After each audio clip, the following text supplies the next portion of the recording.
ಇವತ್ತಿನ ಪ್ರೇಮ ಕಾವ್ಯ serial update ಸ್ಟಾರ್ಟಿಂಗಲ್ಲಿ ನಿನ್ನೆ ಎಪಿಸೋಡಲ್ಲಿ ತೋರಿಸಿರೋ ಥರ ಮಹೇಶ್ವರಿ ಮತ್ತು ಕಿಟ್ಟಿ ಇಬ್ಬರು ಪ್ಲ್ಯಾನ್ ಮಾಡ್ತಾರೆ. ಪ್ರೇಮನ್ನ ರೂಮಲ್ಲಿ ಕಳ್ಳಿ ಅಂತ ಹೇಳಿ ಚೆನ್ನಾಗಿ ಹೊಡೆದು ಅವಳಿಗೆ ಬೈಬೇಕು ಅಂತ.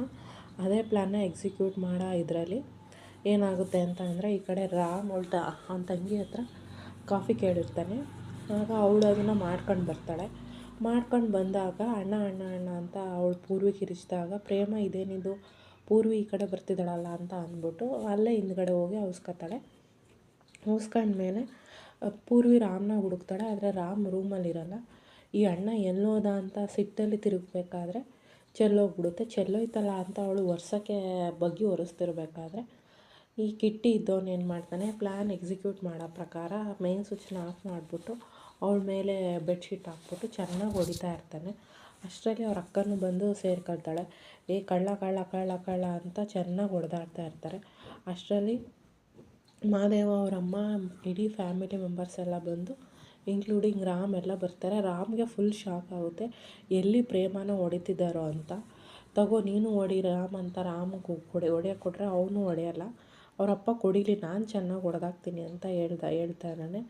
ಆಮೇಲೆ ಹ್ಞೂ ಅಂತ ಕಿರ್ಚಾಡ್ತಿರೋದು, ಹುಡುಗಿ ವಾಯ್ಸ್ ಬರ್ತಿರೋದು ನೋಡಿ ಮಹಾದೇವ ಅವ್ರ ಅಮ್ಮ ಇದ್ದವ್ರು, ಇದೇನಿದು ಹುಡುಗಿ ವಾಯ್ಸ್ ಬರ್ತಿದೆಯಲ್ಲ ಅಂತ ಕೇಳಿದಾಗ, ಅಕ್ಕ ಇದು ಕಳ್ಳ ಅಲ್ಲ ಕಳ್ಳಿ ಅಂದ್ಬಿಟ್ಟು ಇನ್ನೂ ಚೆನ್ನಾಗಿ ಹೊಡಿತಾರೆ. ಆವಾಗ ಅವರು ಸ್ಟಾಪ್ ಮಾಡು, ತೆಗೀರಿ ಬೆಡ್ಶೀಟ್ ಅಂತ ಹೇಳ್ತಾರೆ. ಬೆಡ್ಶೀಟ್ ತೆಗೆದು ನೋಡಿದ್ರೆ ಪೂರ್ವಿ ಆಗಿರ್ತಾಳೆ. ಇದು ನೋಡಿ ಎಲ್ರಿಗೂ ಶಾಕ್ ಆಗುತ್ತೆ. ಎಲ್ಲರೂ ಶಾಕಾಗಿ ಸಾರಿ ಕೇಳ್ತಾರೆ. ಸಾರಿ ಕೇಳಿದ್ಮೇಲೆ ಪೂರ್ವಿ ಹೇಳ್ತಾಳೆ ಅವಳು ಹೆಂಗೆ ಇಲ್ಲಿ ಬಂದಳು ಅಂತ. ಆಗ ರಾಮ್ ಇದ್ದವನು, ಸಾರಿ ಪುಟ್ಟ, ನನಗೊಂದು ಅರ್ಜೆಂಟ್ ಕಾಲ್ ಬಂತು, ಅದಕ್ಕೆ ನಾನು ಹೋದೆ ಅಂತ ಹೇಳ್ತಾನೆ. ಪೂರ್ವಿ ಸಿಟ್ಟು ಮಾಡ್ಕೊಂಡು ಅಲ್ಲಿಂದ ಹೊರಟೋಗ್ತಾಳೆ. ಅವ್ರ ಅಪ್ಪ ಅವ್ರ ಅಮ್ಮ ಮತ್ತು ಅವ್ರ ಮಾವ ಎಲ್ಲರೂ ಸಮಾಧಾನ ಮಾಡೋಕ್ಕೆ ಅವಳು ಹಿಂದೆ ಹೊರಡ್ತಾರೆ. ಅಷ್ಟರಲ್ಲಿ ಎಲ್ಲರೂ ಹೋದ್ಮೇಲೆ ಪ್ರೇಮ ಎಲ್ಲರೂ ಹೋಗಿರೋದನ್ನ ಕನ್ಫರ್ಮ್ ಮಾಡ್ಕೊಂಡು ಬರ್ತಾಳೆ. ಬಂದಮೇಲೆ ಹೇಳ್ತಾಳೆ, ಪಾಪ ಕಣೋ ಪೂರ್ವಿಗೆ ಎಲ್ಲರೂ ಚೆನ್ನಾಗಿ ಹೊಡೆದಾಕ್ಬಿಟ್ರು ಅಂತ ಹೇಳಿದಾಗ ರಾಮ್ ಹೇಳ್ತಾನೆ, ಸರಿ ಆಯಿತು ನೀನು ಇಲ್ಲಿಂದ ಹೊರಡು ಅಂತ ಅಂದಾಗ ಪ್ರೇಮ ನಾನು ಇಲ್ಲಿಂದ ಹೋಗಲೇಬೇಕಾ ಅಂತ ಒಂಥರ ಕೇಳಿದಾಗ, ನೀನು ಹೋಗು ಅಂತ ಅಂದ್ಕೊಂಡು ದೊಡ್ಡ ತರಲೆ ನೀನು ಅಂತ ಅಂದ್ಬಿಟ್ಟು ಅವಳು ಅಲ್ಲಿಂದ ಹೊರಡ್ತಾಳೆ. ಈ ಕಡೆ ಕಾವ್ಯ ಮತ್ತು ಮಹಾದೇವನ ಸೀನು. ಕಾವ್ಯನ ಫ್ರೆಂಡು ಭರತ್ ದೇವಸ್ಥಾನದಲ್ಲಿ ಬಂದಿರ್ತಾನೆ. ಕಾವ್ಯನೂ ದೇವಸ್ಥಾನಕ್ಕೆ ಹೋಗಿರ್ತಾಳೆ. ಹಂಗೆ ಕಾವ್ಯನ ನೋಡಿದಾಗ ಕಾವ್ಯನ ಹತ್ರ ಮಾತಾಡಬೇಕು ಅಂತ ಭರತ್ ಕೂತ್ಕೊಂಡಿದ್ದಾಗ ಅವರ ಅದೇ ಕಾಲೇಜ್ ಹಳೆ ಸ್ಟೋರೀಸ್ ಎಲ್ಲ ಮಾತಾಡ್ತಿರ್ತಾರೆ. ಆವಾಗ ಭರತ್ ಕೇಳ್ತಾನೆ, ಅಲ್ಲ ನೀನು ಎಷ್ಟು ಟ್ಯಾಲೆಂಟೆಡ್ ಆಗಿದೆ, ನೀನೇನೋ ಅಚೀವ್ ಮಾಡೇ ಮಾಡ್ತೀಯ ಅಂತ ಇಡೀ ಕಾಲೇಜ್ ನಂಬಿತ್ತು, ಆದರೆ ಹೋಗಿ ನೀನು ಆ ಮಹಾದೇವನ ಮದುವೆ ಆಗಿದೆಯಲ್ಲ ಅಂತ ಮಹಾದೇವನ ಬಗ್ಗೆ ಎಲ್ಲ ನೆಗೆಟಿವ್ ಮಾತಾಡ್ತಿರ್ಬೇಕಾರೆ ಮಹಾದೇವನು ಅಷ್ಟರಲ್ಲಿ ಅಲ್ಲಿಗೆ ಬರ್ತಾನೆ. ಕಾವ್ಯ ಇದ್ದವಳು ಭರತ್ನ ತರಾಟೆಗೆ ತಗೊಳ್ತಾಳೆ. ತರಾಟೆಗೆ ತಗೊಂಡು ಭರತ್ಗೆ ಚೆನ್ನಾಗಿ ಬೈತಾಳೆ. ಬಿಕಾಸ್ ಮಹಾದೇವ ಮಗು ಅಂತವನು, ಅವ್ನು ತನ್ನ ಫ್ಯಾಮಿಲಿ ಪ್ರೊಟೆಕ್ಷನ್ಗೋಸ್ಕರ ಅಷ್ಟೇ ಹಂಗೆ ಮಾಡೋದು, ನೀನು ಅವನ ತಪ್ಪಾಗಿ ತಿಳ್ಕೊಂಡಿದ್ದೀಯ, ಅವನ ಬಗ್ಗೆ ಸರಿ ಮಾಡ್ಕೊ ಹಂಗೆ ಹಿಂಗೆ ಅಂತ ಎಲ್ಲ ಹೇಳ್ತಾ ಇರ್ತಾನೆ. ಅದಾದಮೇಲೆ ಭರತ್ ಕೂಡ ಸಾರಿ ಕೇಳ್ತಾನೆ ಕಾವ್ಯನ ಹತ್ರ. ಅಷ್ಟರಲ್ಲಿ ಅವನಿಗೆ IPCಯಿಂದ ಕಾಲ್ ಬರುತ್ತೆ. ಹೊರಡೋಕ್ಕೂ ಮುಂಚೆ ಕೇಳ್ತಾನೆ, ಈಗ ನಾನೊಂದು ಕೊನೆಯದಾಗಿ ಪ್ರಶ್ನೆ ಕೇಳ್ತೀನಿ, ನೀನು ನಿಜವಾಗ್ಲೂ ಮಹಾದೇವನ ಜೊತೆ ನಿನ್ನ ಸಂಸಾರದಲ್ಲಿ ಸಂತೋಷವಾಗಿದೆಯಾ ಅಂತ ಕೇಳಿದಾಗ ಅವಳ ಹತ್ರ ಉತ್ತರ ಇರಲ್ಲ. ಅದನ್ನು ನೋಡಿ ಮಹಾದೇವನು ಸ್ವಲ್ಪ ಬೇಜಾರಾಗ್ತಾನೆ.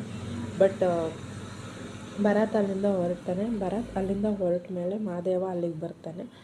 ಅಲ್ಲಿಗೆ ಬಂದು ಕಾಡು ರಾಕ್ಷಸಿ ಹತ್ರ ಮಾತಾಡೋಕ್ಕೆ ಸ್ಟಾರ್ಟ್ ಮಾಡ್ತಾನೆ.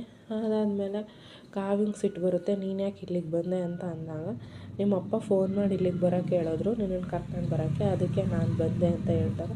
ಕಾವ್ಯ ಅದಕ್ಕೂ ಸಿಟ್ಟು ಮಾಡ್ಕೊಳ್ತಾಳೆ, ನನಗೇನು ಇಷ್ಟನೋ ಅದೇ ಮಾಡ್ತಾರೆ ನಮ್ಮಪ್ಪ ಹಂಗೆ ಹಿಂಗೆ ಅಂತ ಅಂದ್ಕೊಂಡು ಅವರಿಬ್ರದ್ದು ಕೋಳಿ ಜಗಳ ನಡೀತಾ ಇರುತ್ತೆ. ಅದಾದಮೇಲೆ ಮಹಾದೇವ ಬೇಕು ಅಂತಲೇ ಅವಳನ್ನ ಟೆಸ್ಟ್ ಮಾಡೋಕ್ಕೆ ಕೇಳ್ತಾರೆ, ನನ್ನ ಬಗ್ಗೆ ಯಾರು ನೆಗೆಟಿವ್ ಆಗಿ ಮಾತಾಡಿದ್ರೆ ನಿನಗೆ ಬೇಜಾರಾಗುತ್ತಾ ಅಂತ ಅಂದಾಗ ಕಾವ್ಯ, ಇಲ್ಲ ನನಗೇನು ಬೇಜಾರಾಗಲ್ಲ, ನಾನೇ ನಿನ್ನ ಬಗ್ಗೆ ಯಾರು ಕೆಟ್ಟದಾಗಿ ಮಾತಾಡಿದ್ರೆ ಬೇಜಾರು ಮಾಡ್ಕೋಬೇಕು, ನನಗೇನು ಲೂಸಾ ಅಂತ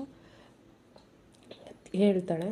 ಅದಾದಮೇಲೆ ಈ ಕಡೆ ಪ್ರೋಮೋದಲ್ಲಿ ತೋರಿಸಿರೋ ಥರ ಪ್ರೇಮನ ಮನೆ ಮುಂದೆ ಒಬ್ಬರು ಬುಡ್ಬುಡ್ಕಿ ಅವ್ರು ಬಂದಿರ್ತಾರೆ. ಇವಳು ಅವರಿಗೆ ಭಿಕ್ಷೆ ಕೊಡೋಕ್ಕೆ ಹೋದಾಗ ಹೇಳ್ತಾರೆ, ಸತ್ಯನ ನೀನು ಇನ್ನೂ ಎಷ್ಟು ದಿನ ಅಂತ ಬಚ್ಚಿಡೋಕ್ಕಾಗುತ್ತೆ, ಸತ್ಯ ಬೂದಿ ಮುಚ್ಚಿದ ಕೆಂಟದ ಥರ ಅದನ್ನು ಸುಟ್ಟೇ ಸುಡುತ್ತೆ ಅಂತ ಹೇಳಿದಾಗ ಪ್ರೇಮ, ಹೌದು ನಾನು ತಪ್ಪು ಮಾಡಿದ್ದೀನಿ ಅಂತೆಲ್ಲ ನಿಜ ಒಪ್ಕೊಂಡು ಇನ್ನೇನು ಇದಕ್ಕೆ ಸೊಲ್ಯೂಷನ್ ಏನು ಅಂತ ಕೇಳೋ ಅಷ್ಟರಲ್ಲಿ ಅವ್ರ ಅಪ್ಪ ಅವ್ರ ಅಮ್ಮ ಇಬ್ಬರೂ ಬಂದ್ಬಿಟ್ಟು ಅವ್ನ ಮಾತನ್ನ ಕೇಳಬೇಡ, ಅವ್ನ ಮಾತನ್ನು ಕೇಳಿ ನೀನು ಬೇಜಾರು ಮಾಡ್ಕೊಬೇಡ ಅಂತ ಇವಳಿಗೆ ಸಮಾಧಾನ ಮಾಡ್ತಾರೆ.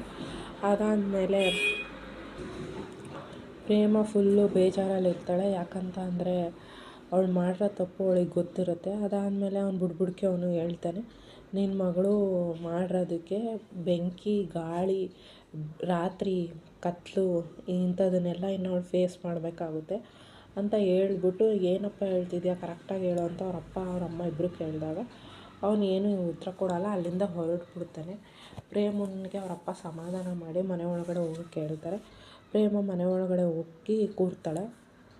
ಇಲ್ಲಿ ಈ ಕಡೆ ಏನಪ್ಪ ಅಂತ ಅಂದರೆ ರಾಣಿ ಮನೆ ಸೀನ್ ಏನಂತ ಅಂದರೆ, ಸ್ನೇಹ ಎಷ್ಟೊಂದು ಸಹಾಯ ಮಾಡಿರೋದ್ರಿಂದ ಅವರಪ್ಪ ಸ್ನೇಹಕ್ಕೆ ಸಹಾಯ ಮಾಡಲೇಬೇಕು ಅಂತ ಡಿಸೈಡ್ ಮಾಡಿ ಅವರಪ್ಪ ಊಟ ತಿಂಡಿ ಮಾಡ್ತಾ ಇರಲ್ಲ. ರಾಣಿ ಎಷ್ಟೇ ಫೋರ್ಸ್ ಮಾಡಿದ್ರು ಊಟ ತಿಂಡಿ ಮಾಡಲ್ಲ.